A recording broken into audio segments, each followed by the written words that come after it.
Yeah. Is that Tennessee color? No. No. Let me know when you're all good, Ryan. All right, Steven, great finish and a nice round to start. Talk us through 18 and just how that hole played out. Yeah, I hit it. It's a really hard tee shot for me off this with this wind off the left because I don't have enough room to start it left with the driver. So I try to hit a little low one, and it fed to the right after it hit the wind. So I got an awful lie on the right rough. I think I only had like 150, and I try to hit it in that front bunker, to be honest with you. That's the only play I had. So I knew the bunker shot wasn't terribly difficult. But obviously, making that is a bonus. I would have taken par any day of the week. So that was definitely a nice way to finish. What particular in your game was working well today?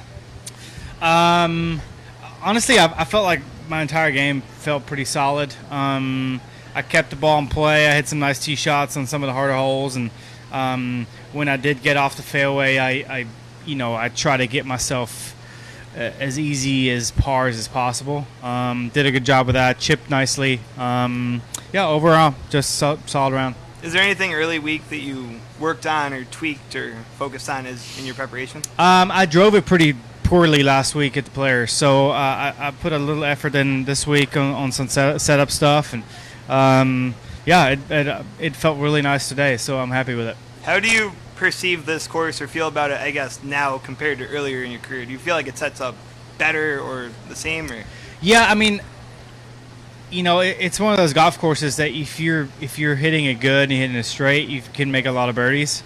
Maybe not with the wind, but if it's calm, you can make some birdies. The greens are really good. The rough is literally the thickest I've ever seen it here. I had a line one, our first hole, that I tried to hit a 9-iron, and it went about 100 yards.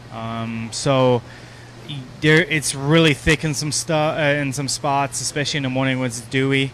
It gets wet. I mean, it's thick. So it's a nice test this week. Obviously, with the wind today and tomorrow, it'll be a nice test. And then once it gets firmed up on the weekend, it'll be the same. The wind is supposed to pick up this afternoon. How will the course? In what ways will the course play more difficult just with that wind? I mean, yeah, it's wind, Kev. No, it's one of those golf courses.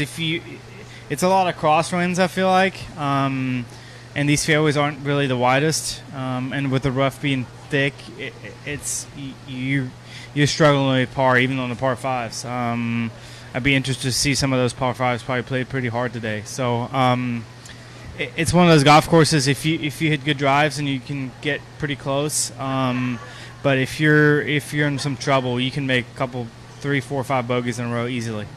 Does the forecast? Did you look at the forecast at all, like Tuesday, Wednesday, Yeah, so I did look at it, and I was fingers crossing on an early late wave, and the dream came true. But no, you win some, you lose some. I've had terrible waves before, and it looks like we may get a little better end of the stick on this one. But who knows? Maybe it'll stop blowing and it'll be nice in the morning, and you never know. But the weather forecast did look pretty nasty in the morning. I think 50 or 48 or something out of the north. So totally different wind tomorrow. I would imagine out of the north a little colder. That golf course is going to play different again. Some of the par fives might be downwind that we're into the wind today. So it's a different challenge for sure. No.